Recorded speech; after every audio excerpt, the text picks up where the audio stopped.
بسم اللہ الرحمن الرحیم۔ قرآن اور بائبل کے دیس کے سفر نامے میں ہم جارڈن کے سفر کی تفصیل عرض کر رہا تھا پچھلے لیکچرز میں۔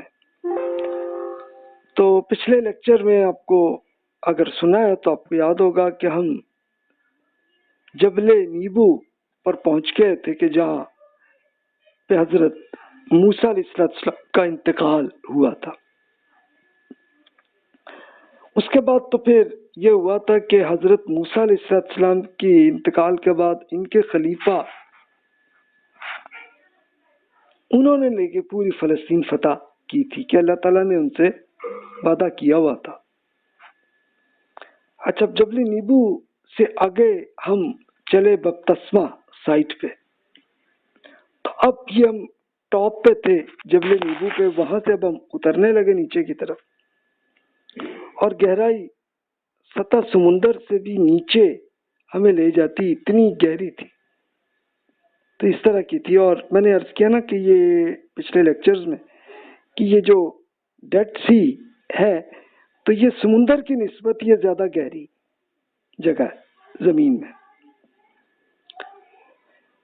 سامنے دریائے اردن کے اس پورے ارض مقدس نظر آ رہی تھی۔ ارض مقدس وہ ہے کہ جو قرآن مجید میں ذکر ہے، جسے جبل نیبو میں حضرت موسیٰ علیہ السلام کو اللہ تعالیٰ نے دکھایا تھا پورا۔ تو اس کا ظاہر ہے ہم پورا تو نہیں دیکھ سکتے، موسیٰ علیہ السلام کو تو اللہ تعالیٰ نے کیا کیا دکھایا ہوگا، ہم تو بس ایک اندازہ ہی کر سکتے ہیں، ہمیں جتنی نظر آئی۔ اچھا، تھوڑے سے ہم نیچے اترے تو آگے بپتسمہ سائٹ کا سامنے بورڈ نظر آیا اور گیٹ بھی آیا نظر۔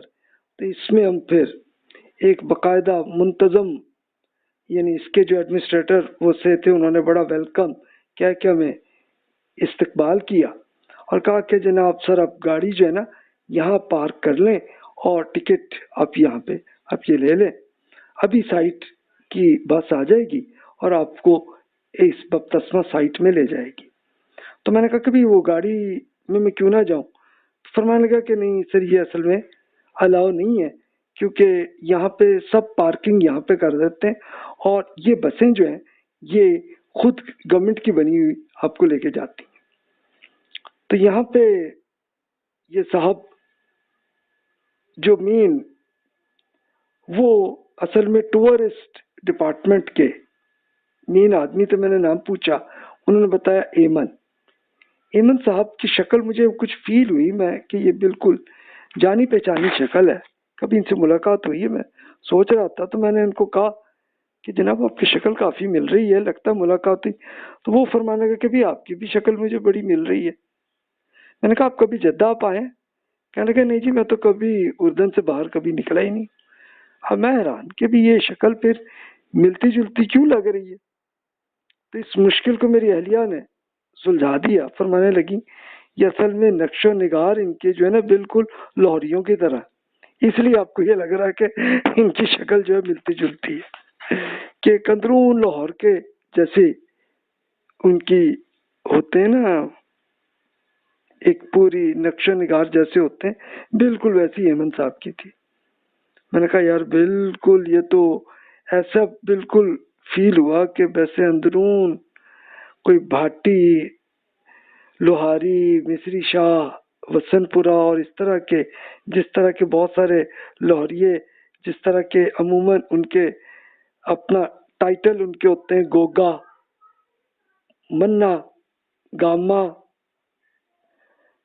بلا، پولا، تو اس طرح کے ٹائٹل ہوتے ہیں نا اندرون لاہور میں۔ تو اسی طرح کے مجھے یہ لگے کہ یہ ایون صاحب بھی بالکل ویسے ہی، کہ یعنی جارڈن کا بھی شاید کلچر ملتا ہوگا، اور ظاہر ہے کہیں نہ کہیں شکل تو مل جاتی ہے انسان کی دوسروں سے۔ ایون یہ دیکھا کہ ہمارے جو اندرون لاہور کے بھائی ہوتے ہیں تو وہ تو اپنے اسکول کے فارم پہ بھی باقاعدہ یہ اپنا ٹائٹل گوگا یا پلہ یہ لکھا ہوا اس میں بھی آتا، اور یہاں تک کہ قبر کے کتبے میں بھی آپ کو کہیں پہ نظر آئے گا۔ تو خیر جناب، میں نے کہا کہ چلو اب جب تک بس آتی ہے تب تک ایمن صاحب سے ذرا پوچھ لوں، ان کی انگلش اچھی آ رہی تھی۔ تو ہم لوگ پھر ایک گھنے درختوں کے چھاؤں پہ رکے ہوئے تھے ہم بینچ پہ. تو 10 منٹ میں ایک بس آ گئی تو ہمیں لے کر اصل سائٹ کی طرف دیکھے تو اچھا اور بھی بہت سے ٹورسٹ تھے اور وہ باقاعدہ فیملیز تھیں اور بچے بھی تھے. تو یہاں پہ یہ بھی کنفرم ہوا کہ یہ جارڈن اور اسرائیل کا ایک سرحدی علاقہ ہے، ایک طرح کا یہ وہ ایریا ہے کہ یہ بالکل بارڈر کا ایریا. تو اس لیے یہاں پہ گاڑی الاؤ اس لیے نہیں ہے. یہ پھر ایمن صاحب نے بتایا ہمیں. تو سامنے ایک چیک پوسٹ آئی اور ایک ملٹری کے ایک بس ڈرائیور نے ایک باقاعدہ اجازت نامہ وصول کرنے کے بعد پھر گیٹ انہوں نے کھولا. اب ہم اس علاقے میں آ گئے کہ جو نیوٹرل زون علاقہ تھا. یعنی نیوٹرل زون وہ ہوتا ہے کہ جو بارڈر کا ساتھ بالکل ہوتا ہے کہ جس میں دونوں ملکوں کے لوگ آ سکتے ہیں جس میں. تو یہ جارڈن اور اسرائیل میں آپس میں معاہدہ ہوا تو اس میں یہ تھا.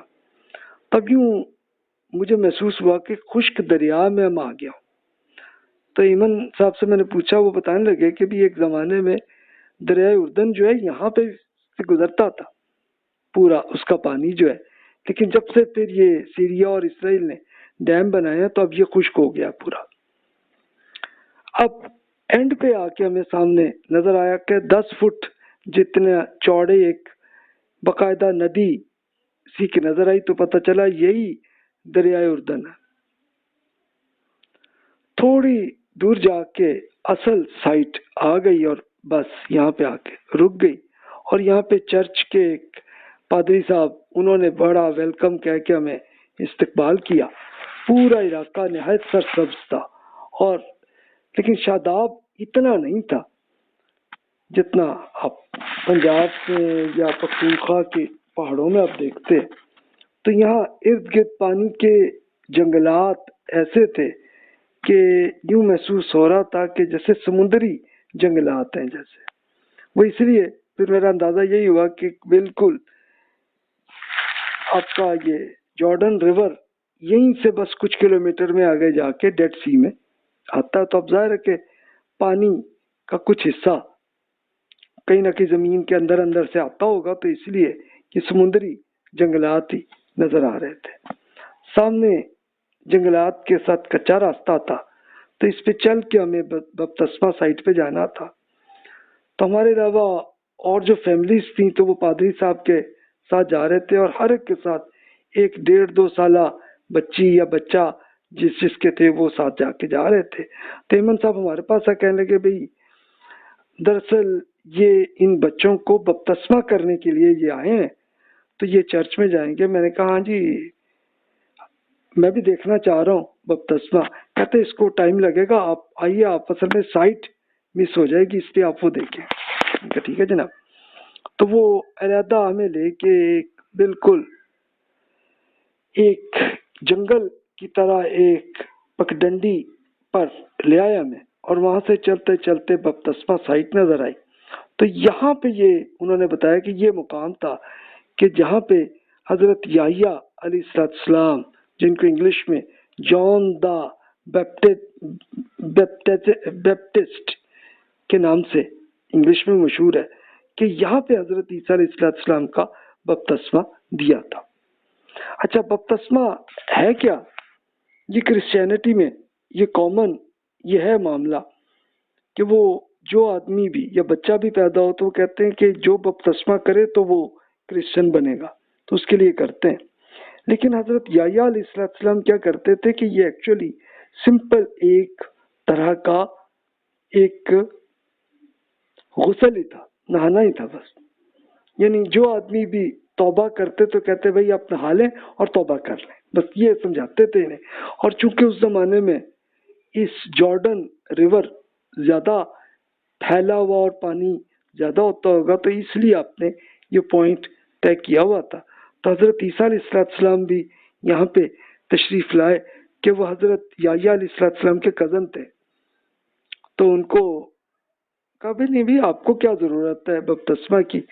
تو کہا کہ نہیں بھی اللہ تعالیٰ کے آگے عاجزی تو ہر آدمی کو ہونی چاہیے نا، حالانکہ اللہ کے رسول تھے لیکن انہوں نے بھی یہ اس لیے کیا کہ غسل کیا اور اللہ تعالیٰ سے توبہ کی، اور رسول اللہ صلی اللہ علیہ وسلم بھی یہ توبہ کرتے ہوتے تھے، آپ کی بھی یہ عادت تھی، اس لیے کہ انبیاء کرام علیہ السلام میں عاجزی ہوتی ہے۔ اچھا اب آگے دیکھا تو ایک 5ویں 6 صدی کا ایک لکڑی کا بنا ہوا ایک متروک چرچ نظر آیا کہ یہ وہ پوائنٹ تھا کہ جہاں پہ حضرت عیسیٰ علیہ السلام کی یاد میں پھر یہ چرچ بنایا گیا تھا۔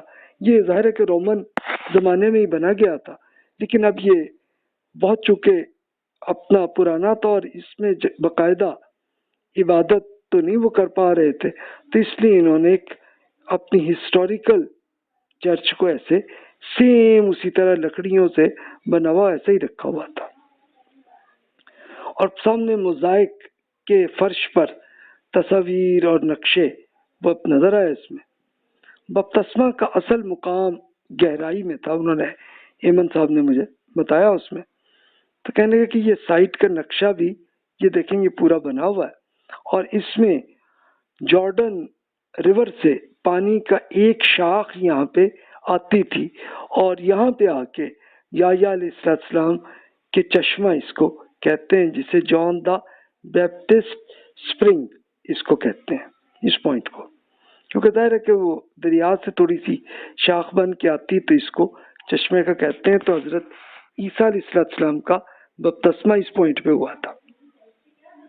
تو جناب آپ دیکھ سکتے ہیں یہ پوری سائٹ یہ تھی، یعنی یہ چرچ بنا ہوا ایسا تھا، اور اس کے اندر یہ نیچے گہری جہاں پہ وہ پانی تھا تو وہاں پہ اس طرح سے کیا گیا تھا۔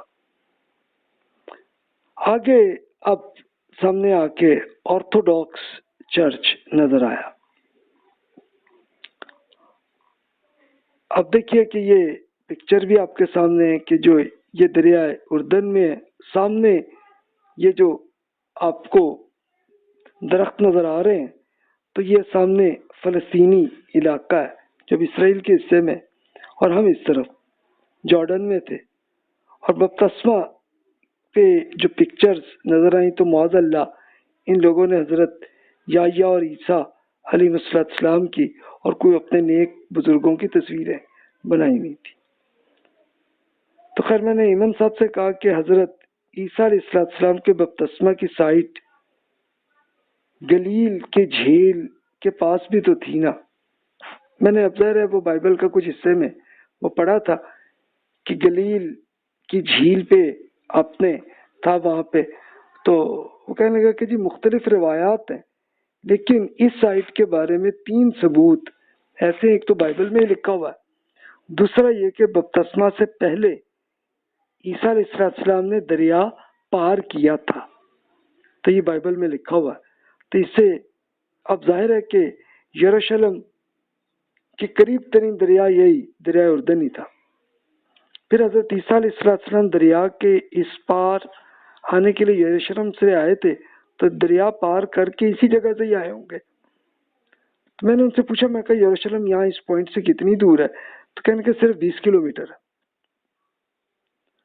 اچھا وہ بعد میں نے گوگل میں دیکھا تو تقریباً 50 کلومیٹر ہے، لیکن وہ روڈ ظاہر ہے ہر طرف سے کہیں سے گھوم کے آتا جاتا ہے، تو اس لیے زیادہ لمبا وہ لگتا ہے اس میں۔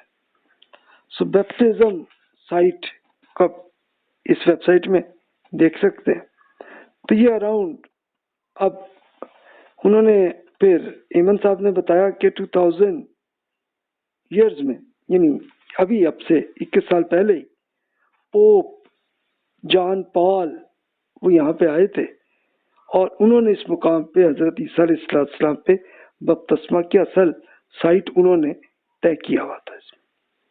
تو اس لیے ظاہر ہے کہ اتنی دلائل ہیں تو پھر اس میں بات ٹھیک ہے۔ اب آگے یہ جو پوپ جان پال صاحب تھے، ان کی ایک یہ خوبی بھی تھی کہ کیتھولک کرسچنز کے انتہائی محبوب ترین شخصیت تھے، اور ان کی شخصیت کا مسلمان بھی اس لیے احترام کرتے ہیں کہ انہوں نے باقاعدہ یہ بھی اعلان کیا تھا کہ محمد رسول اللہ صلی اللہ علیہ وسلم اللہ تعالیٰ کے سچے رسول ہیں.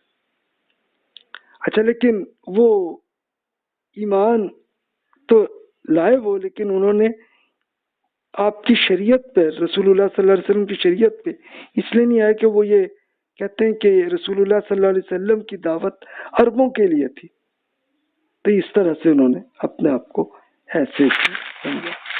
لیکن ابھی بھی ہم اگر ان کو کلیئر کر لیں تو غیر مسلم ان کو سمجھ سکتے ہیں. جیسے Sri Lanka, India, Indonesia, Malaysia میں ہم صحیح طرح سے قرآن ہر تک پہنچا دیں تو ہر ایک کو چیز کلیئر ہو جائے گی کہ رسول اللہ صلی اللہ علیہ وسلم اللہ کے آخری رسول ہے اور وہ تمام انسانوں کے لیے، تو اس لیے آپ ہر ایک کو کریں.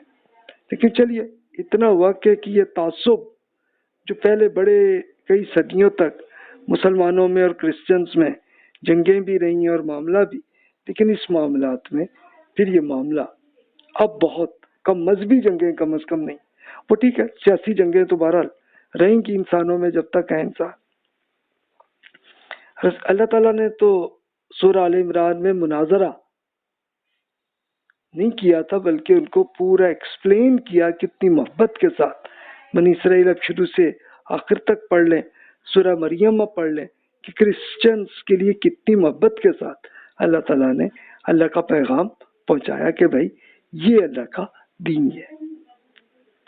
سیم ہم اسی طرح ایکسپلین کر کے ہندو مت، بدھ مت اور دیگر مذاہب کے اسکالرس تک اللہ کا پیغام پہنچا دیں تو جس کے دل میں ایک ایمان کی رمق ہوئی تو انشاءاللہ وہ ایمان لائیں گے کہ ہندو مت اور بدھ مت بھی حضرت نوح علیہ السلام کی امت ہی ہے نا، تو اس سب میں ہم اللہ کا پیغام پہنچا سکتے ہیں.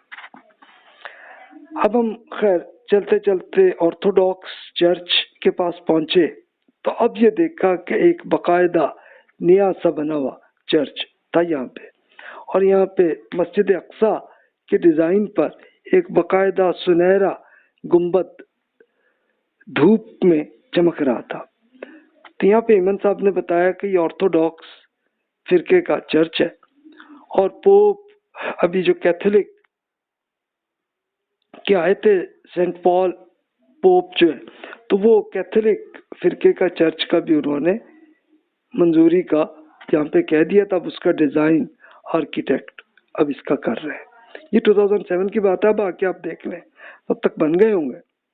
اور پھر پروٹیسٹنٹ فرقے کے بھی ہوں گے. تو یہ اس سے پھر میں نے سرچ کی کہ کرسچنز کے ہاں فرقے کتنے تو بنتے رہے مختلف زمانوں میں، ختم بھی ہوتے رہے، لیکن آج کل 3 فرقے مشہور ہیں: پروٹیسٹنٹ، کیتھولک اور آرتھوڈاکس. آرتھوڈاکس کرسچنز یہ میجورٹی وہ ہیں کہ جو رشیا اور مشرقی یورپ کے ملکوں کے لوگ ہیں، اور جو مغربی یورپ اور امریکہ کے ہیں تو ان میں بلکہ آپ کہیں کہ جنوبی یورپ کے جو لوگ ہیں جیسے اٹلی، گریس، ان کی جو میجورٹی ہے اور اسپین تک کی، تو یہ کیتھولک ہے، اور باقی جو میجورٹی ہے وہ پروٹیسٹنٹ ہے.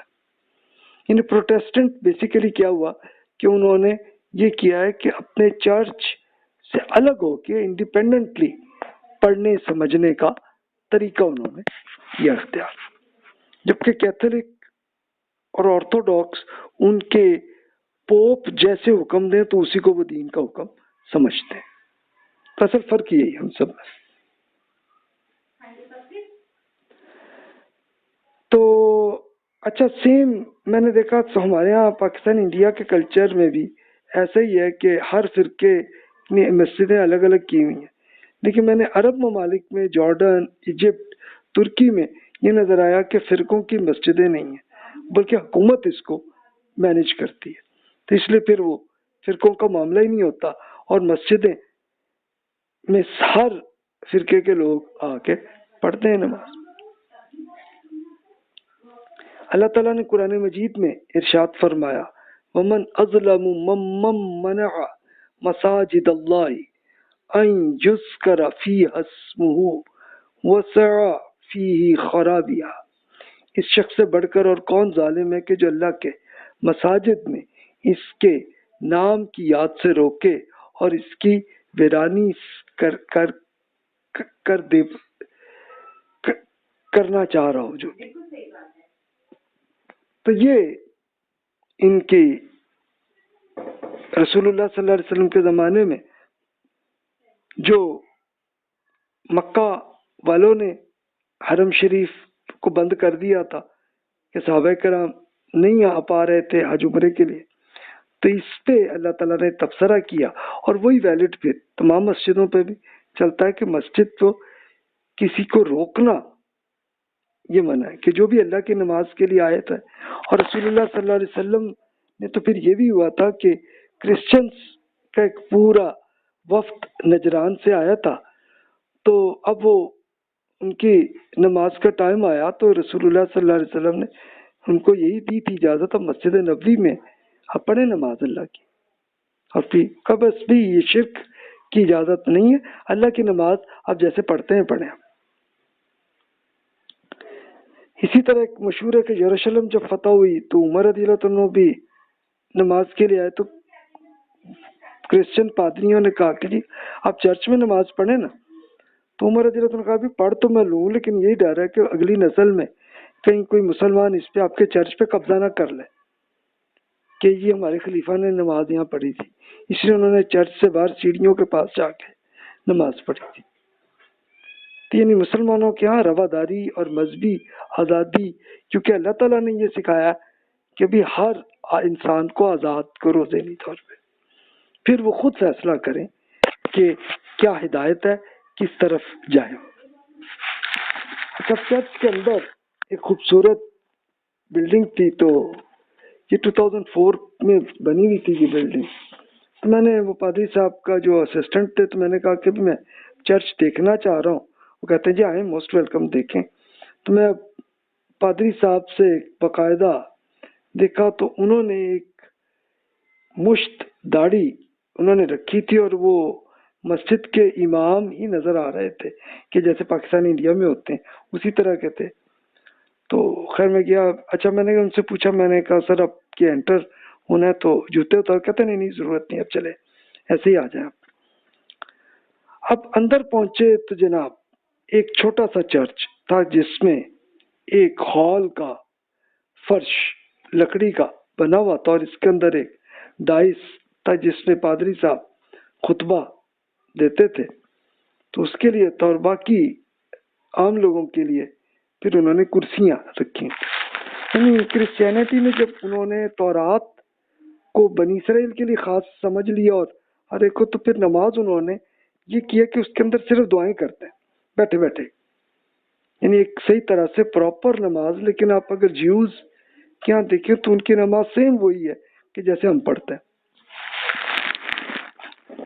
سامنے اب نظر آیا تو بہت ساری تصاویر تھیں جس میں حضرت عیسیٰ علیہ السلام کی تھیں، ایک طرف ایک تصویر میں سیدہ مریم رضی اللہ عنہا کے ہاتھ میں بچپن میں حضرت عیسیٰ علیہ السلام کی تصویر نظر آئی، اور پھر ایک تصویر میں ایک بپتسمہ لینے کے پورا ایک اس کی تصویر بنی ہوئی تھی، اور ایک تصویر پہ حضرت یحییٰ علیہ السلام کی تصویر بھی بنی ہوئی تھی، اور باقی اور لوگوں کی تصاویر تھیں جو ان کے صحابہ کرام ہوں گے، حواری ہوں گے رضی اللہ عنہ۔ لیکن پھر ان کے جو پادری کے اسسٹنٹ تھے ان سے پوچھا، کہہ رہے تھے کہ بھی یہ بہت سارے بزرگ جو بھی راہب گزرے ان سب کی تصاویر ہیں۔ تو یہاں پہ ایک کتبہ بھی تھا جس میں عربی میں اور ایک یورپی زبان میں، جو کہ اٹالین زبان تھی، کہ جس میں اس میں دریائے اردن کے پاس یہ بپتسمہ سائٹ کا ایک باقاعدہ یہاں پہ نوادرات کا ایک یہ پورا اولیاء اللہ کہ یہ ہے اس میں لکھا ہوا اس میں۔ تو بہرحال انگلش میں یا عربی میں جتنا تھا اتنا سمجھ آیا، تو میں نے کہا کہ سر یہ ذرا دکھائیں اس میں باکس میں کیا ہے، تو وہ اب دکھایا انہوں نے، تو نظر آیا کہ یہ مختلف راہب سے مراد کہ وہ لوگ کہ جو صوفی کرسچنز میں ہوتے تھے اور وہ اپنی ایک دنیا پرستی بالکل چھوڑ کے اور صرف عبادت ہی کرتے تھے، تو وہ تھے، تو اب بتایا کہ یہ فلاں راہب تھے، ان کی ہڈی ہے، یہ ان کی کھوپڑی ہے. تو اب میری اہلیہ کو ایک انسانی کھوپڑی دیکھنے کا ان کو شوق تھا، تو میں نے کہا ہے جی یہ آپ دیکھ لیں کہ انسان کی کھوپڑی ایسی ہوتی ہے. تو وہ خیر دکھائی ہم نے. تو اب چرچ کی ایک مرکزی دیوار پر ایک محراب بنی ہوئی تھی، جس میں یہ محراب بالکل ویسی ہے جیسے ہمارے یہاں مسجدوں میں ہوتی ہے، اور اس پر ایک سلیب کا نشان بنا ہوا تھا. تو یہاں پہ دو تصاویر تھیں، اس میں ایک طرف جبریل علیہ السلام کی تصویر بھی بنی ہوئی تھی. اب قدیم دور میں اللہ کے نیک بندوں کی تصاویر مجسمے بنانے کا رجحان مختلف قوموں میں ہوگا، تو وہیں سے بنتے بنتے لوگوں نے پھر مجسمے تصویریں بنائیں، اور بعد میں پھر آہستہ آہستہ پہلے تو تصویریں ہی بنائیں اور بعد میں آ کے انہیں کی پوجا شروع کر دی. رسول اللہ صلی اللہ علیہ وسلم نے اسی وجہ سے انتہائی مقدس تصاویر بنانے سے روکا گیا، اور جب رسول اللہ صلی اللہ علیہ وسلم نے مکہ فتح کیا تو آپ نے یہ دیکھا کہ کعبہ شریف پہ ابراہیم اور اسماعیل علیہ السلام کی تصاویر بنی ہے، تو آپ نے اس کو ختم کر دیا، اس کو ڈیمیج کر دیا، تاکہ بھی آئندہ شرک نہ ہو. یعنی اللہ کے نبیوں پر بھی شرک ان کے نام پہ لوگ کرتے رہے، حالانکہ انہوں نے تو توحید کی دعوت دی تھی اور انہی کے نام پہ لوگ شرک کرتے رہے. جب مسلمان رسول اللہ صلی اللہ علیہ وسلم کے احکامات سے دور ہوئے تو پھر تصاویر چھوڑ کر قبر پرستی بھی ہمارے یہاں ہوئی. لوگوں نے چلو تصویریں نہیں بنائی لیکن مقبرے بہت شاندار عالیشان قسم کے بنائے. ایسے ہی منتیں بھی ماننے لگے. یعنی منت کیا ہے کہ وہ اللہ تعالیٰ سے دعا کرنے کے بجائے جس بزرگ کی قبر ہے تو ان بزرگ سے دعا کرنا کہ یہ بزرگ ہمارا یہ مسئلہ حل کر دیں. تو اس طرح کی ہے. اور اب آپ کئی مزارات میں آپ دیکھ سکتے ہیں کہ اب تو بہت سارے پیر حضرات کی تصاویر گھروں میں بھی آپ کو نظر آئیں گی، اور بعض تو ان کے اپنے ایک پورے ان کے مقبرے میں وہاں پہ بھی آپ کو ان کے مزارات میں بھی آپ کو نظر آئیں گی. اچھا اب ہم نے خیر چرچ دیکھ لیا پورا، پھر باہر آ کے اب ہم جارڈن ریور کے پاس آئے. اب دریا کے دونوں طرف گھنا سبزہ تھا اور پانی بھی بالکل گرین کلر کا آ رہا تھا، اور دریا کی چوڑائی 10 فٹ کی میرا اندازہ یہ تھا. اب یہ گھنے سبزے کے ساتھ دریا بہت ہی خوبصورت نظر آ رہا تھا. کرسچنس کے نزدیک اس دریا کی پانی کا ایک ایک قطرہ مقدس ہے. کرسچنس یہ سمجھتے ہیں وہ اس لیے کہ اسی جارڈن ریور میں حضرت عیسیٰ علیہ السلام نے یہاں پہ بپتسمہ کیا تھا، تو اس لیے وہ اب بھی اس دریا کو، اس کی پانی کو مقدس سمجھتے ہیں. بالکل ایسے ہی ہے کہ جیسے ہندوؤں کے یہاں دریائے گنگا کا عقیدت جیسی ہے، سیم وہی ہے. ایمن صاحب پھر بتانے لگے کہ فلسطینی شہر جیریہو یہ بالکل 7 کلومیٹر یہاں سے، تو یریہو اسے عربی میں کہتے ہیں، انگلش میں اسے جریہو کہہ دیتے ہیں. تو یہاں سے قدیم مسلسل آباد شہر، دنیا کا سب سے قدیم ترین شہر یہ کہ جہاں پہ آبادی ہے. اور ماہرین جو آثار قدیمہ کے ہیں تو وہ کہتے ہیں کہ جی 9000 سال سے یہ شہر آباد ہے. سیدنا موسیٰ علیہ السلام کی وفات کے بعد بنی اسرائیل کے جو خلیفہ تھے یشوع بن نون علیہ السلام کی قیادت بھی اسی مقام کے پاس اس دریائے جارڈن سے آئے تھے، اور آپ سب سے پہلے یریہو انہوں نے فتح کی تھی. یشوع اور کالب یہ موسیٰ علیہ السلام کے خلفائے راشدین تھے، یعنی ان دونوں نے مل کے پوری فتوحات کی تھیں. سیم اب دیکھیں تو رسول اللہ صلی اللہ علیہ وسلم کے خلفاء میں ابو بکر اور عمر رضی اللہ عنہ نے جیسی فتوحات کی تھی، سیم ایسی یشوع اور کالب رضی اللہ عنہ نے. لیکن اب بنی اسرائیل کی یہ پتہ چلتا ہے کہ مسلسل نبی تھے، تو یشوع علیہ السلام نے اس لیے لکھا ان کا کہ اللہ کے نبی ہوں گے. تو یہاں انہوں نے یریحو، یہ فلسطین میں پہلا شہر فتح کیا تھا. اب میں نے پوچھا ان سے، تو بتایا من صاحب نے کہ کبھی کبھی دریا کے دوسری طرف سے فلسطینی علاقے سے بھی کرسچنز یہاں پہ زیارت کے لیے آتے ہیں، لیکن تعداد بہرحال کم ہے، لیکن آتے ہیں. ان کی سائٹ بھی سیم یہی ہے، وہ بھی اسی طرح آتے ہیں. تو انہوں نے وہ یروشلم کا 26 کلومیٹر انہوں نے مجھے بتایا تھا. تو اب میں نے خیر گوگل میں دیکھا تو وہ 50 کلومیٹر ہے، لیکن وہ اس طرح کے روڈ زیادہ مختلف طرف سے ادھر ادھر سے گھوم کے وہ آ کے اتنا بنتا ہے. ایکچوئل صحیح ہوگا ان کا جو ایمن صاحب نے بتایا 26 کلومیٹر اتنے دور ہے. تو یہ دل بہت چاہ رہا تھا کہ مسجد اقصیٰ میں بھی ہم پہنچے ہیں، اللہ تعالیٰ کی عبادت یہاں پہ کریں، لیکن پھر اب یہاں پہ یہ تھا کہ محرومی تو بہت ہو رہی تھی، لیکن مشکل برداشت کیا. دل تو یہ چاہ رہا تھا کہ لانگ جمپ کر کے میں دریائی کراس کر کے جاؤں اور یروشلم میں جا کے اللہ تعالیٰ کی عبادت مسجد اقصیٰ میں کروں، کیونکہ رسول اللہ صلی اللہ علیہ وسلم نے 3 نمازوں کی اجازت دی ہے نا کہ وہاں پہ ان میں آپ جا کے اللہ کی عبادت کریں. ایک تو حرم شریف، مسجد نبوی اور مسجد اقصیٰ. تو یہاں پہ پاسپورٹ پر لکھنے والے الفاظ ناٹ ویلڈ فار اسرائیل لکھا ہی ہوا تھا میرے پاسپورٹ میں، تو اس لیے جا ہی نہیں سکتے تھے. میں نے خیر وہاں پہ پوچھا غالباً ایمن صاحب سے یا کسی اور جارڈینین دوست سے پوچھا، تو انہوں نے بتایا کہ جناب اسرائیلی آپ کو روکتے نہیں ہیں، آپ جا سکتے ہیں، جا کے آپ مسجد اقصیٰ بالکل دیکھ سکتے ہیں، نماز پڑھ سکتے ہیں. ہاں یہ مسئلہ ہے کہ پھر آپ پاکستان واپس نہیں جا سکتے، کیونکہ پاکستانی پاسپورٹ ہے، اور پھر سعودی عرب میں بھی نہیں آ سکتے. تو اس لیے پھر یہ آپ کا مسئلہ، اس لیے نہ جائیے گا. اب میں نے کہا کہ چلو بپتسمہ کی رسم بھی دیکھوں کہ کیسی ہوتی ہے. تو دیکھا دریا کے کنارے پر ایک بچی کیا بپتسمہ کی رسم ہو رہی تھی، اور پادری صاحب عربی میں دعائیں پڑھ رہے تھے.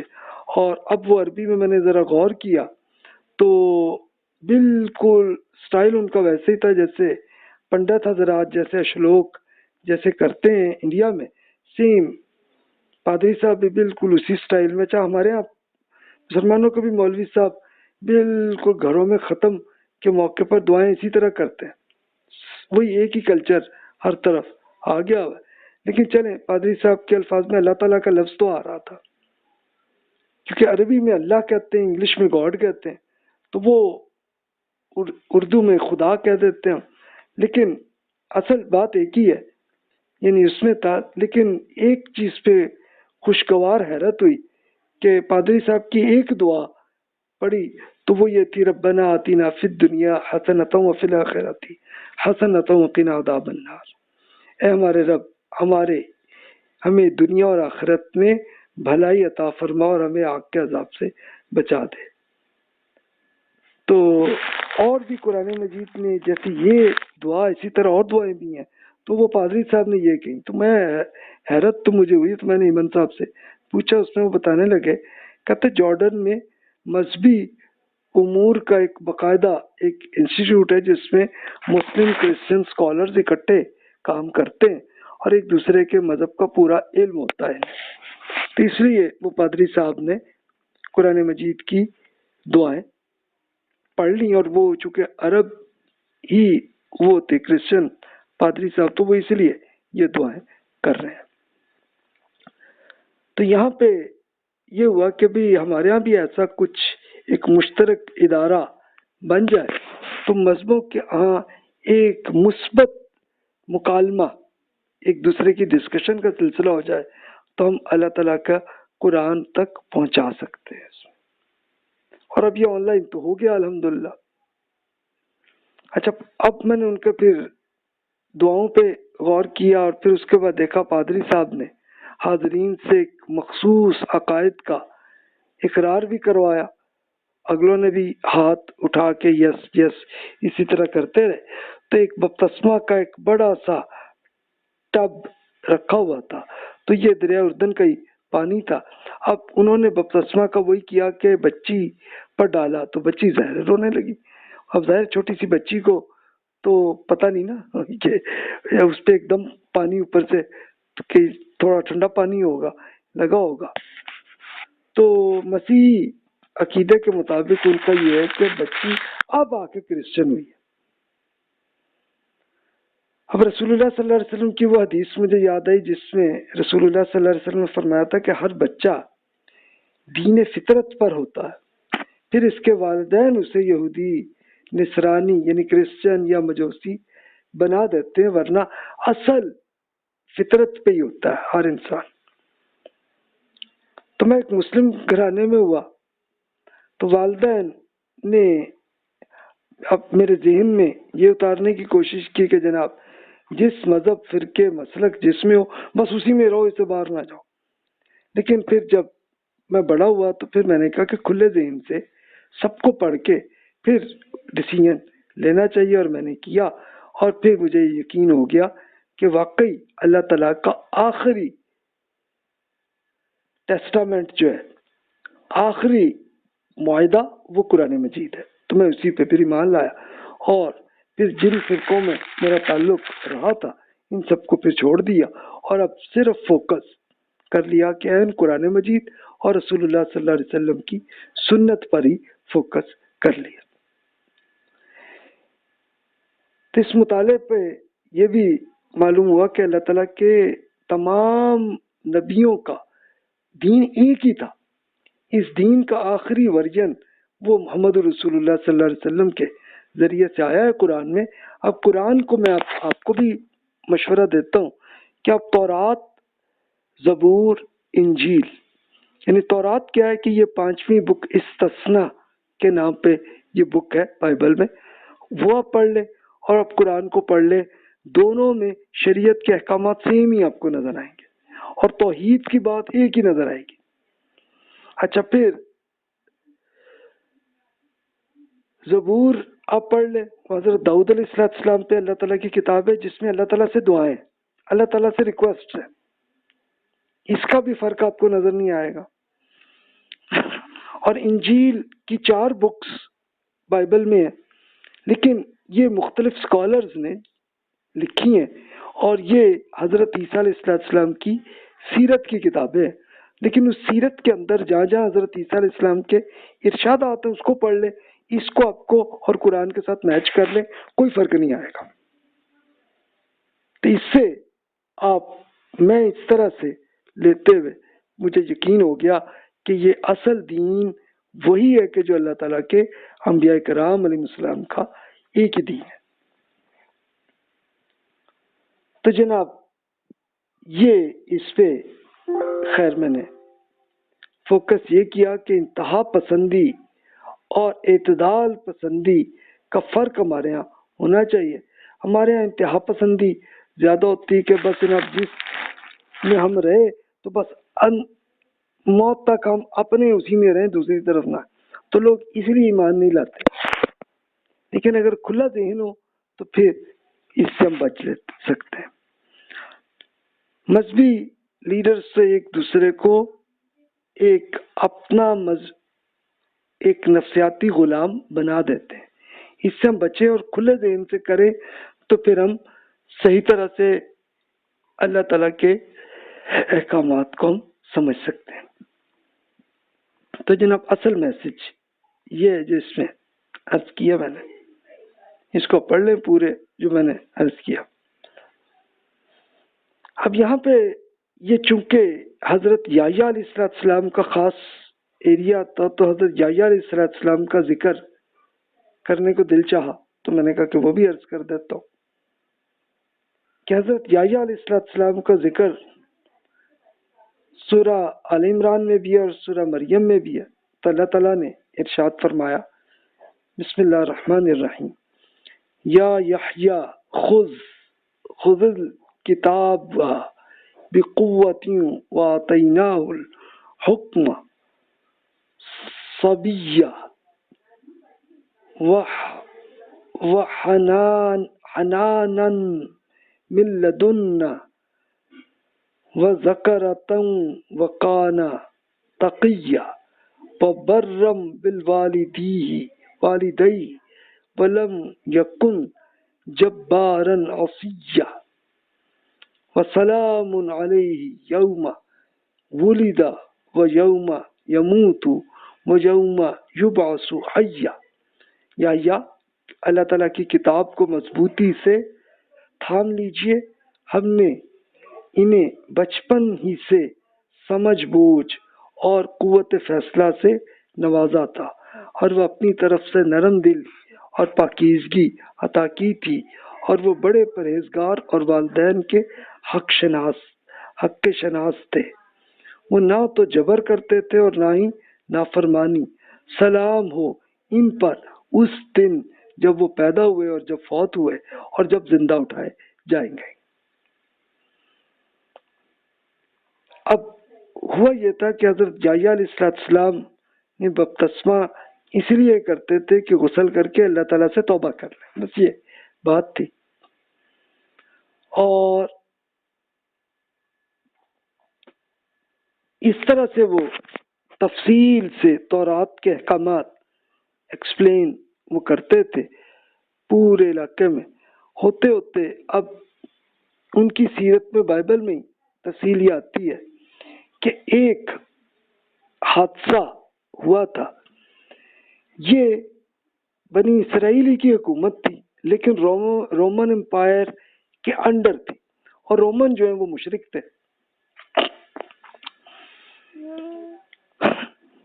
تو اب تھا تو بنی اسرائیل کا بندہ جو کہ گورنر کی حیثیت تھی اور اپنے آپ کو بادشاہ کہلاتا تھا. ہیروڈوس نام تھا اس کا. تو ہوا کیا کہ اس کی محبوبہ سے تعلق تھا اور وہ ظاہر ہے کہ ڈانس دیکھ رہے تھے. تو ایک دن کیا ہوا، بلکہ اس سے شادی کر لی تھی اس نے اس خاتون سے. تو اب ہوا کیا کہ اس کی بیٹی سوتیلی بیٹی تھی اب اسی گورنر کی. تو اس لڑکی نے ڈانس کیا تو اب گورنر کا یہ ارادہ بنا کہ چلو اب میں اسی لڑکی سے شادی کروں. اس کو حضرت یحییٰ علیہ السلام نے پوری تفصیل سے ایکسپلین کر کے ان کو اللہ کا پیغام بتا دیا کہ سوتیلی بیٹی بھی آپ کی بیٹی ہے، اس کے ساتھ آپ کی شادی نہیں ہو سکتی، اس سے ازدواجی تعلق آپ نہیں کر سکتے. اچھا وہ بیٹی تو چاہتی تھی کہ یہ گورنر سے تعلق رہے، میں ہی ملکہ بن جاؤں. تو اسی نے یہ فرمائش کی گورنر سے کہ یہ جناب آپ یہ یحییٰ کی گردن کاٹ کے دکھائیں. اور اس شخص نے یہ حرکت کی کہ حضرت یحییٰ علیہ السلام کو شہید کروا دیا اس کی ملٹری نے.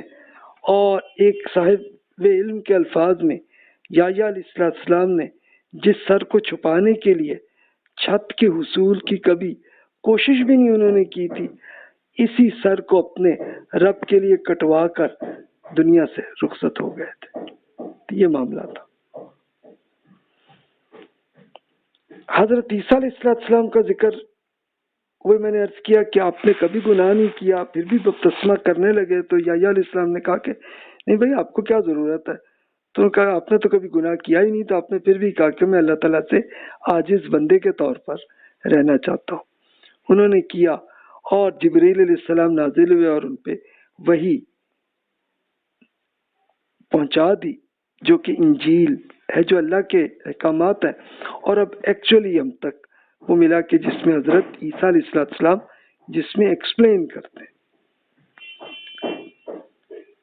اس کے لیے آپ سب سے خوبصورت آپ دیکھ سکتے ہیں کہ یہ پہاڑ کا خطبہ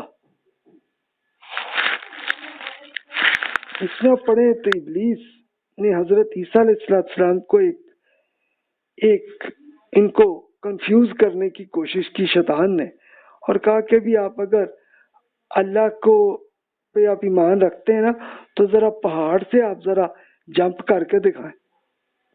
عیسیٰ علیہ السلام نے فرمایا بھی اللہ تعالیٰ کو آزمائش کرنے کا مجھے کوئی حق حاصل نہیں ہے، اللہ تعالیٰ مجھ سے آزمائش کرے.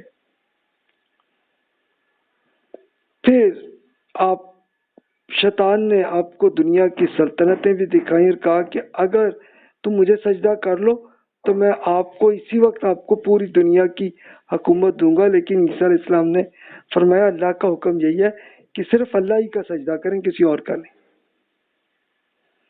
حضرت عیسیٰ علیہ السلام بنی اسرائیل کے اللہ تعالیٰ کے آخری برہان، ایک ایویڈنس کے طور پر آئے تھے، اور یہی مسیح تھے علیہ السلام، کہ ان کے لیے اللہ تعالیٰ نے اس لیے معجزے کر کے دکھائے کہ ایک بس فائنل وارننگ تھی بنی اسرائیل میں.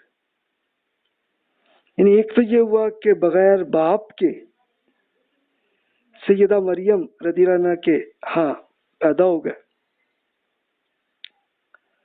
اب جیوز نے سیدہ مریم رضی اللہ عنہ پہ الزام بھی لگایا کہ جناب معاذ اللہ نعوذ باللہ انہوں نے کیا، اور بادشاہ آپ کو قتل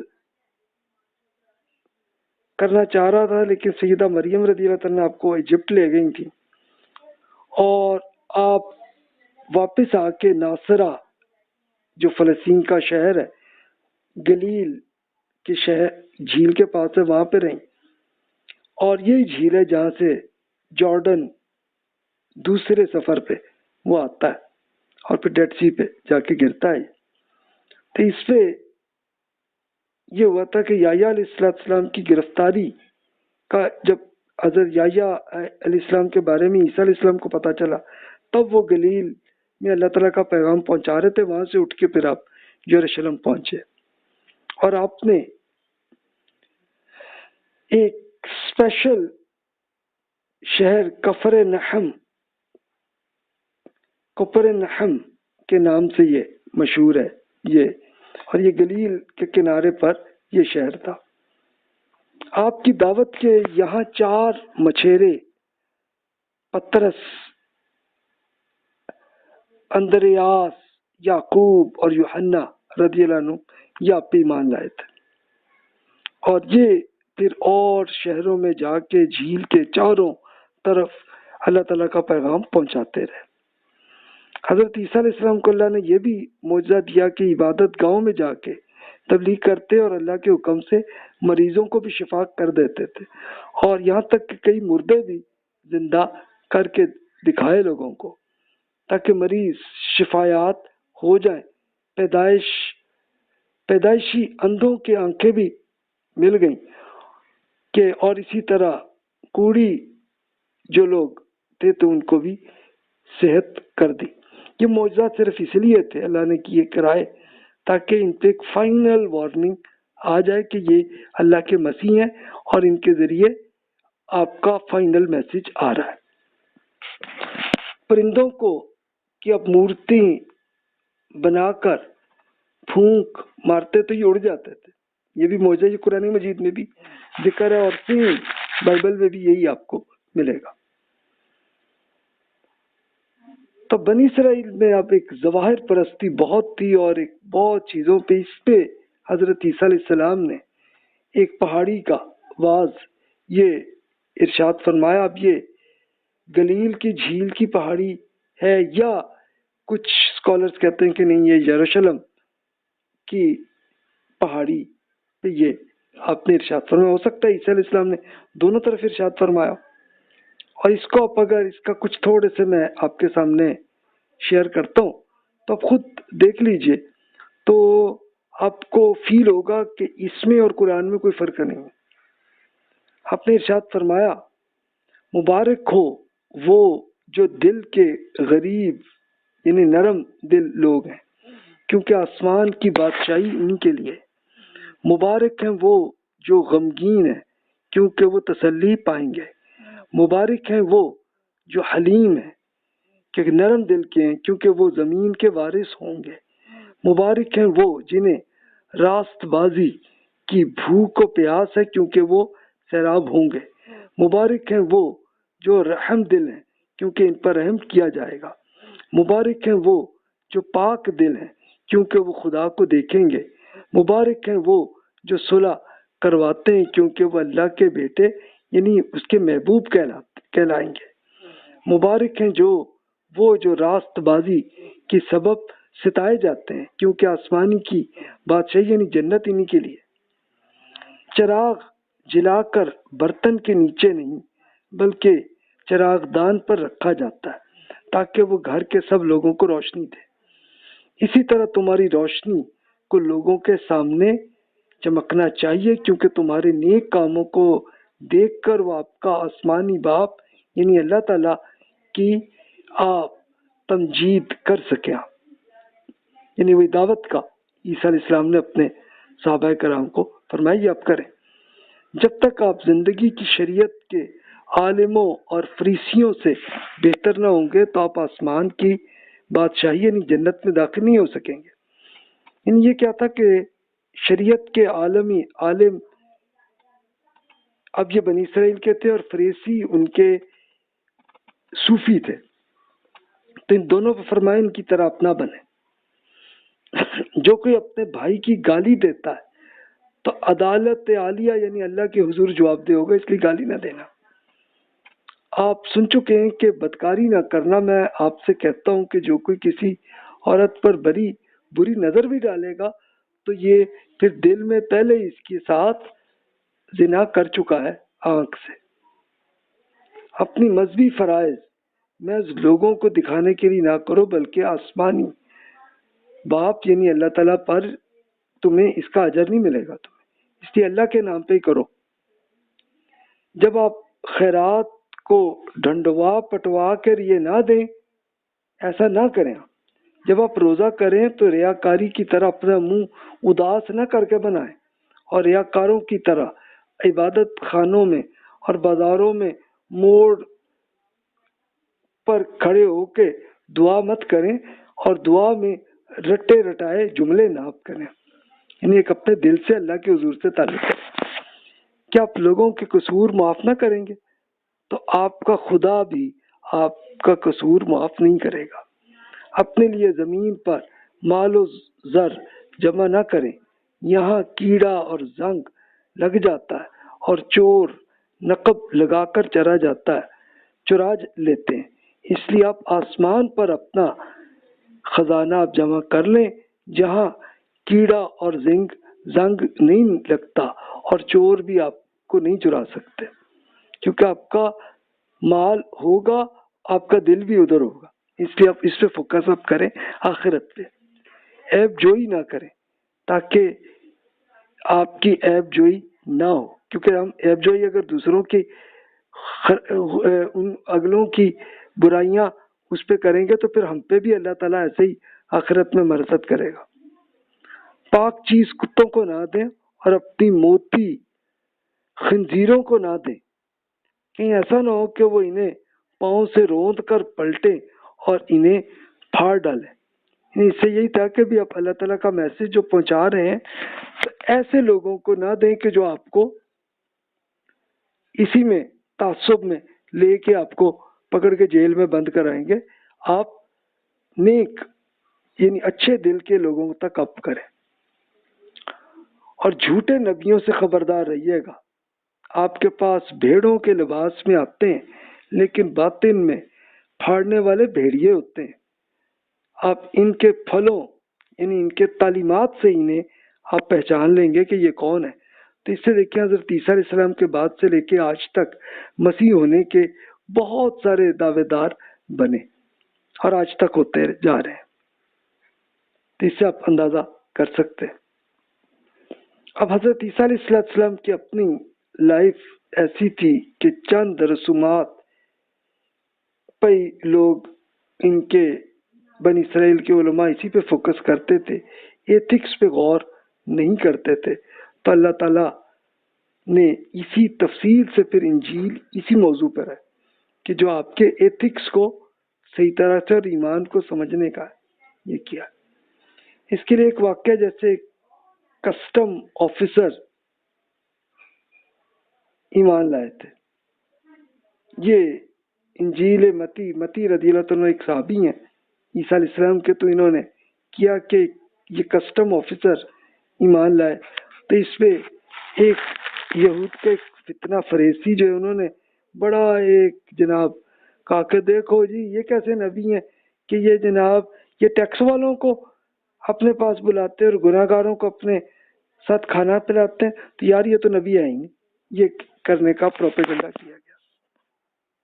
آپ نے اپنی پیروکاری میں آپ نے 12 افراد کو منتخب جگہوں پہ دعوت پھیلانے کے لیے پورے علاقوں تک کیا، اور اس واقعے کو قرآن مجید میں ایسے ذکر ہوا ہے، من انصاری اللہ قال الحواریون نحن انصار اللہ، کون ہے اللہ کی راہ میں میرا مددگار؟ تو حواریوں نے کہا کہ جی ہم اللہ کے دین کے مددگار ہیں۔ تو یہ اس طرح سے انہوں نے اللہ کا پیغام کو پہنچایا اور مختلف شہروں میں پہنچاتے گئے، اور پھر اللہ کا پیغام پہنچا تو ظاہر ہے کہ کچھ لوگ ایمان لائے ہوں گے، کم ہی لائے۔ یحییٰ علیہ السلام کو جیسے شہید کیا تھا تو اس طرح کے تھے، اب حضرت عیسیٰ علیہ السلام کو شہید کرنے کے لیے انہوں نے یہ کوشش کرنی شروع کر دی، اور اس کے لیے اب وہ رومن کی حکومت تھی تو انہی کا گورنر پہ انہوں نے یہ کام اسی حرکت سے کیا معاملہ، تاکہ یہ لوگ آپ کو شہید یہ کر سکیں، یعنی ایک سازش کی گئی تھی۔ حضرت عیسیٰ علیہ السلام نے ایک مرتبہ آپ پہ اللہ تعالیٰ نے یہ معجزہ بھی کرا، 5000 اور دوسری بار 4000 بندوں کو اللہ تعالیٰ کی طرف سے کھانا پہنچا دیا اور وہاں پہ انہوں نے کھلایا۔ تو اس لیے کرسچنس میں ابھی تک اسی پہ ایک یہ رسم چلتی ہے اسپیشل کھانے کی۔ تو اب حضرت عیسیٰ علیہ السلام کے اس پیغام سے وہ بڑے تنگ آئے کہ یار یہ ہماری لیڈرشپ تباہ ہو رہی ہے، تو اب یہ کرنے کے لیے انہوں نے سازش ابھی کرنے لگے، اور کیونکہ مذہبی لوگوں کی چھوٹی موٹی چیزوں پر وہ بحث کرتے تھے حضرت عیسیٰ علیہ السلام سے، لیکن بڑے بڑے ایشوز کو اگنور کرتے تھے۔ اسی پہ آپ نے ارشاد فرمایا کہ آپ یہ رومی بادشاہ کی عتاب کا شکار ہوں میں، تو انہوں نے فرمایا کہ ابھی ہم لوگ کیسر کو ٹیکس دیں یا نہ دیں، یعنی یہ حضرت عیسیٰ علیہ السلام پہ اس لیے کی ایک سازش تھی کہ یار یہ کہیں گے کہ نہیں جی اس پہ اس کیسر جو رومی بادشاہ کو نہ دینا ٹیکس، تاکہ اسی بدلے ان کو یہ کر سکیں سازش۔ لیکن عیسیٰ علیہ السلام نے کرنے نہیں دیا، اپنے بنی کیسر کی تصویر دکھا کر، یہ ظاہر سکوں پہ بنی ہوئی تھی، دکھائی کہ کیسر کو ہے تو اسے تو جو اللہ کا ہے وہ اللہ کو دو۔ یہ دیکھیں کتنا پیارا انہوں نے جواب دیا ان کی سازش کو۔ اب حضرت عیسیٰ علیہ السلام نے یہ بھی فرمایا، تورات میں لکھا ہے کہ میرا گھر دعا کا گھر ہے کہلائے گا، لیکن آپ نے تو اپنے ڈاکوؤں کو اڈا بنا دیا ہوا، یعنی خود یروشلم میں مسجد اقصی میں لوگوں نے یہ حرکتیں کی ہوئی تھیں کہ کسٹم آفیسرز اور طوائف بھی آئیں تو ان کی توبہ بھی اللہ تعالیٰ قبول کرتا ہے، انہوں نے ایکسپلین کیا لوگوں کو۔ اب بنی اسرائیل کے مذہبی رہنماؤں میں کیا کیا برائیاں تھیں یہ خود آپ دیکھ سکتے ہیں، بائبل نے خود انہوں نے اپنی ہسٹری میں لکھ دیا ہوا کہ ایک مائنر ایشوز پہ وہ بحثیں کرتے تھے۔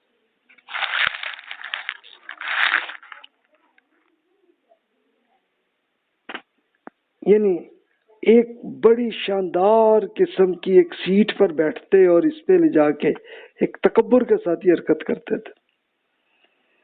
وہ اسے بھاری بوجھ جنہیں اٹھانا مشکل ہے باندھ کر لوگوں کے کندھوں پر رکھتے ہیں اور خود اپنے انہیں انگلی بھی نہیں لگاتے، یعنی شریعت کے کی بجائے اپنے فرقے کی اپنے فقہ کی جو بڑے بڑے ایشوز ہیں وہ کہتے ہیں یہ دین کا حکم ہے اس پہ کرو، اور خود اس پہ عمل نہیں کرتے۔ ضیافتوں میں صدر نشینی چاہتے ہیں، عبادت خانوں میں اعلیٰ درجے کی کرسیاں، اور اس پہ بیٹھتے ہیں اور لوگ انہیں جھک جھک کے سلام دیں اور ربی انہیں کہیں، لیکن آپ انہیں ربی نہ کہنا، کیونکہ آپ کا رب ایک رب ہی ہے، ایک اللہ ہی ہے، آپ سب ایک دوسرے کے بھائی ہیں۔ اے شریعت کے عالموں اور فریسوں، یعنی عالم وہ تھے کہ جو فقہ کے اسکالرز تھے، اور فریسی وہ تھے کہ جو ان کے صوفی تھے بنی اسرائیل کے، انہیں کہا کہ تم آسمان کی بادشاہی کو یعنی جنت کو لوگوں کے داخلے کے لیے بند کر رہے ہو، نہ تم خود اس میں داخل ہو رہے ہو اور نہ دوسروں کو آنے دے رہے ہو۔ اتنی ایسی شاندار ایسی تنقید عیسیٰ علیہ السلام نے فرمائی ہے کہ جسے آپ دیکھ سکتے ہیں کہ آپ بیواؤں کے گھروں پہ قبضہ کر لیتے ہیں اور دکھاوے کے لیے لمبی لمبی دعائیں کرتے ہیں، جبکہ اس کی آپ کو سزا ملنی ہے۔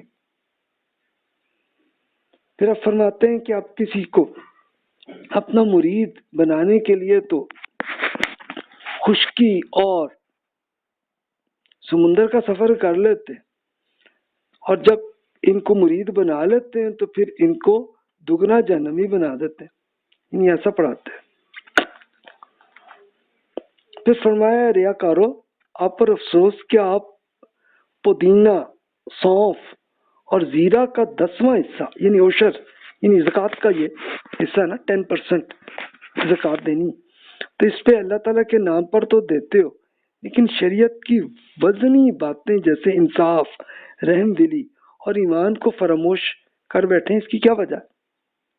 آپ کو لازم تھا کہ یہ بھی کرتے ہو، یعنی شریعت کے احکامات پہ بھی عمل کرتے ہو اور یہ بھی چھوڑتے، اب یہ نہ چھوڑتے اب مچھر تو چھانتے ہیں اور اونٹ نگل جاتے۔ آپ پر افسوس کہ آپ پیالے اور پلیٹ کا باہر سے صاف کر دیتے ہیں، لیکن اس کے اندر جو لوٹ اور ایک کرپشن کا یہ جو کھانا ہے اس کو آپ بڑے شوق سے کھاتے ہیں۔ اے ریاکارو آپ پر افسوس کہ آپ نبیوں کے مقبرے تو بناتے ہیں، اس پہ راست بازوں کی قبروں پہ بہت خوبصورت اس کا راستہ کر دیتے ہیں، لیکن نبیوں اور نیک لوگ اور شریعت کے عالموں کو بھیج رہا ہوں تو آپ ان میں سے بعض کو قتل کر ڈالیں گے، بعض کو سلیب میں لٹکا دیں گے اور بعض کو اپنی عبادت خانوں میں کوڑوں سے ماریں گے آپ، تو یہ آپ کا عمل ہے۔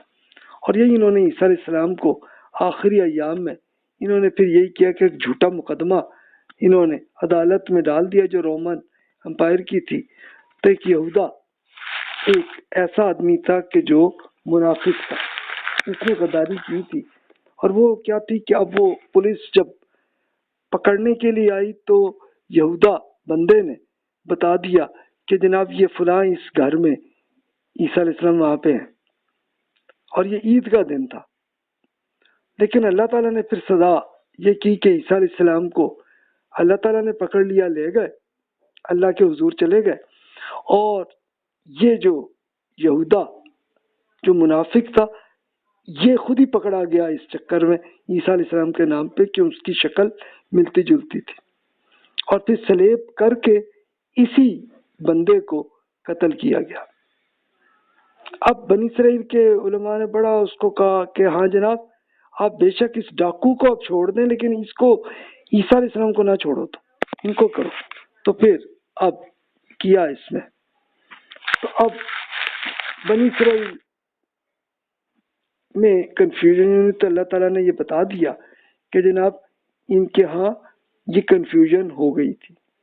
ارشاد ہوا قرآن مجید میں وَقَوْلِهِمْ إِنَّا قَتَلْنَا الْمَسِيحَ عِيسَى ابْنَ مَرْيَمَ رَسُولُ اللَّهِ وَمَا قَتَلُوهُ وَمَا صَلَبُوهُ وَلَكِنْ شُبِّهَ لَهُمْ وَإِنَّ الَّذِينَ اخْتَلَفُوا فِيهِ لَفِي شَكٍّ مِّنْهُ مَا لَهُمْ بِهِ مِنْ عِلْمٍ إِلَّا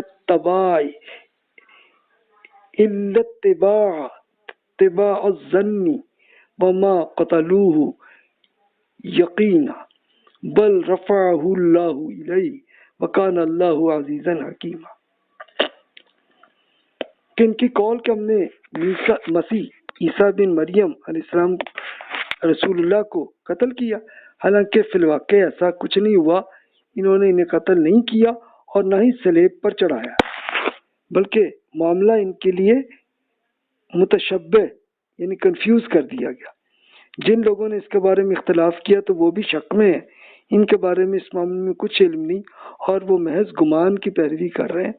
انہوں نے مسیح کو یقین سے قتل نہیں کیا بلکہ اللہ تعالیٰ نے انہیں اپنی طرف اٹھا لیا۔ اللہ زبردست طاقت اور حکمت والا ہے۔ اب اللہ تعالیٰ نے کیسے اٹھایا یہ اللہ نے نہیں بتایا، اس لیے ہمیں اس میں بحث نہیں کرنی چاہیے۔ تو ہم حضرت عیسیٰ علیہ السلام کی سیرت پہ غور کر رہے تھے۔ ایمن صاحب کہنے لگے کہ یہاں گاڑیاں وقت کے بعد پابندی کرتی ہیں، تو اس لیے آپ یہ نہ ہو کہ آپ مس کر لیں، تو آپ آئیں بس پہ۔ تو ہم آ گئے، خیر جناب اب سٹاپ پر پہنچے تو گاڑی نہیں تھی، لیکن اب اگلی آ گئی تو ہم بیٹھے، اور پھر ایمن صاحب پہ اور یہ جو اسسٹنٹ پادری صاحب تھے ان سے الوداعی ملاقات کی، اور وہاں سے نکل کے ہم ڈیڈ سی کی طرف گئے۔ اب ہم منزل عقبہ کی طرف اب ہمیں جانا تھا۔ تو عقبہ کیا تھا؟ یہ پورٹ کا شہر ہے۔ تو انہوں نے ایمن صاحب نے مجھے بتا دیا تھا کہ بھی آپ ڈیڈ سی کے ساتھ ساتھ آپ سیدھے چلتے جائیں، یہ آپ جلدی پہنچ جائیں گے۔ تو یہ جناب ہم یہ یعنی وجہ اس کے کہ آپ عمان جائیں اور وہاں سے آپ وہ جو ہائی وے ہے وہ زیادہ لمبی ہے، یہ آپ ڈیڈ سی کے ساتھ جائیں گے جلدی پہنچ جائیں گے۔ تو میں نے خیر کیا، لیکن اب یہ جارڈن کا ایک یہ بالکل بارڈر کا حصہ تھا کہ ساتھ ساتھ ایک طرف اسرائیل تھا اور ایک ہم جارڈن میں تھے اور عقبہ کی طرف ہم جا رہے تھے۔ تو خیر جناب اب مختصراً ختم کرتا ہوں اس معاملے کو۔ تو یہی ہوا کہ اراؤنڈ 50 کلومیٹر پہ ڈیڈ سی ختم ہو گیا اور ایک نمک والی جھیلوں کی طرف سے آئے اور ایک غور حدیثہ ایک گاؤں نظر آیا، اس کے بعد ایک غور صافی ایک چھوٹا سا قصبہ تھا۔ تو یہاں سے آئے تو یہاں پہ پھر بائبل میں یہ زغر کا نام اس کو دیا گیا۔ تو یہ سدوم کی سلطنت کا علاقہ تھا کہ جہاں پہ حضرت لوط علیہ السلام اللہ کا پیغام پہنچاتے رہے، اور یہاں پہ ان کو آیا سزا آئی۔ تو پھر چلتے چلتے دیکھا تو ایک جگہ بورڈ نظر آیا جس کا جو عربی میں لکھا تھا لیکن انگلش میں بھی لکھا تھا، اس کا مطلب تھا کہ کیو آف لوط، لوط علیہ السلام کی غار ہے۔ تو اس غار میں حضرت لوط علیہ السلام رہے ہوں گے کسی ٹائم میں، تو روایات میں یہ آتا ہے۔ تو بہرحال اب ہوا یہ کہ حضرت لوط علیہ السلام کو تو اللہ تعالیٰ نے ان کو ان کے اہل ایمان کو نکال دیا تھا، اور باقی سب کو قتل ان کو پتھر مار کے کر دیا تھا۔ تو خیر یہ غار میں نہیں دیکھ سکا، اس کی وجہ یہ تھی کہ اب ٹائم کم تھا میرے پاس، اب جتنا ویزا تھا تو اب وہ کچھ گھنٹے کا ہی رہ گیا تھا، ابھی عقبہ پہنچنا تھا۔ تو خیر اب نمک جھیلوں کے ساتھ ساتھ مختلف سالٹ کیمیکل ان کی کمپنیز کے بورڈ نظر آ رہے تھے، تو یہ سب نے اپنی فیکٹریز بنائی۔ اب ہم کوئی 90 کلومیٹر آ چکے تھے، آ گیا وادی عرابہ آ گئی۔ تو یہ دیکھا تو یہ پورا ڈیزرٹ اب آ گیا، اب سب کوئی کھیت نظر ہی نہیں آ رہی۔ اب تو سپیڈ جناب اچھی سپیڈ سے چلی تھی، دوسرے 1 گھنٹے کے اندر 150 کلومیٹر آسانی سے ہو گئے کہ ڈیزرٹ تھا اور اس میں اب کوئی ٹریفک بھی نہیں تھی۔ اب ایک چھوٹا سا ایک قصبہ بس آیا، بیر مذکور، بس صرف لکھا ہوا اتنا آیا۔ خیر آتے آتے ایک سورج اور زرد دھوپ کے ساتھ ہم چلتے آگے جا رہے تھے، تو پھر وہ بھی یاد آیا کہ امریکہ کے بل کلنٹن جو ہے انہوں نے اس وادی عرابہ میں آ کے یہ معاہدہ کیا تھا جارڈن اور اسرائیل کے درمیان، تاکہ آئندہ کوئی جنگ نہ ہو، تو اس لیے یہ چل رہا ہے معاملہ۔ خیر وادی عرابہ کے بعد ہم نکلے وادی رم ایک آئی، اور پھر معان عقبہ تک ہم پہنچ گئے تھے۔ تب ہم دیکھا کہ فلسطین کے پہاڑ بالکل قریب آ گئے، کیونکہ اب یہ بالکل بارڈر کے بالکل ساتھ کا یہ علاقہ تھا۔ تو جناب اس سب کو ہوتے ہوتے ہم پہنچے عقبہ میں۔ اچھا عقبہ پورٹ میں کوئی خاص چیز نہیں تھی کہ نارمل جیسے شہر ہوتے ہیں ایسا ہی تھا۔ تو خیر ایک مسجد جو پہلی نظر آئی وہیں پہ رکے، اور یہاں مسجد میں بیت المکرم کا نقشہ نظر آ رہا تھا۔ تو خیر یہاں پہ آ کے اخوان المسلمون کے سٹیکر بھی وہاں پہ اس مسجد میں لگے ہوئے تھے۔ خیر عصر کا ٹائم ہو رہا تھا، نماز ہم نے پڑھی یہاں پہ۔ اب آگے سمندر اور پہاڑی دریا اب آگے نظر آیا. یہ کیا تھا؟ یہ اصل میں تھا سمندر ہی، لیکن اتنا کہ ایک بہت بڑا پہاڑی دریا بن گیا، یہ شکل ہو گئی تھی. یہیں پہ آ کے عقبہ کی ایک باقاعدہ بندرگاہ تھی، اور سامنے ہی نظر آ رہی تھی ایلا کی بندرگاہ جو اسرائیل کی ہے. تو یہ سامنے نظر آ رہی تھی. اب سبت کی خلاف ورزی مجھے یاد آ گئی کہ جو قرآن مجید میں ہے نا کہ ایک وہ بنی اسرائیل کی ایک قوم تھی کہ جنہوں نے سمندر کے پاس تھے، اور انہوں نے ایک اللہ تعالیٰ سے فراڈ کیا تھا کہ ان کے ہاں ایک سبت کے شہر سبت کے دن میں اپنے صرف اللہ کی عبادت کرنی، کچھ نہیں کرنا. تو اب اللہ نے یہ تھوڑی سی ان پہ ایک آزمائش کی کہ این وہ دن، یہ جو سیٹرڈے کا دن ہے، اس میں وہ عبادت کا دن تھا، تو اس میں مچھلیاں زیادہ آتی تھی. تو انہوں نے کیا کرنا کہ جناب اس دن چلو جی ہم وہ مچھلی نہیں پکڑیں گے، بلکہ اس کے بجائے کیا کرنا کہ اس دن نالی بنا دیں گے، اور مچھلیاں جیسے آئیں تو ہم پھر پتھر اس پہ ڈال کے بند کر دیں گے، پھر اگلے دن ہم مچھلیاں پکڑ لیں گے. یعنی ان کی اکانومی مچھلی سے ہی چلتی تھی. تو یہ ایک طرح کا ایک فراڈ اللہ تعالیٰ سے کر رہے تھے کہ جی ہم مچھلی تو نہیں پکڑ رہے، لیکن ایکچولی تو یہ کہ اللہ کا حکم تھا کہ آپ اس میں صرف عبادت کریں، اور آپ نہیں کر رہے تھے. تو جناب یہ ان کی، تو میرا اندازہ یہی ہے کہ یہی ایریا جو عقبہ کا علاقہ ادھر ہی کہیں وہ ہوں گے مچھلیاں پکڑنے کے لیے. تو اب یہاں پہ خیر یہ مجھے ایکسپیرینس یہی ہوا جارڈن کا کہ ہر جگہ پہ دیکھا تو بادشاہ کی جو تصویر ہے نا وہ ہر طرف آئی، اور پھر ایجپٹ میں دیکھا کہ وہاں کے صدر کی جو ہے وہ تصویر ہر طرف آئی ہوئی ہے.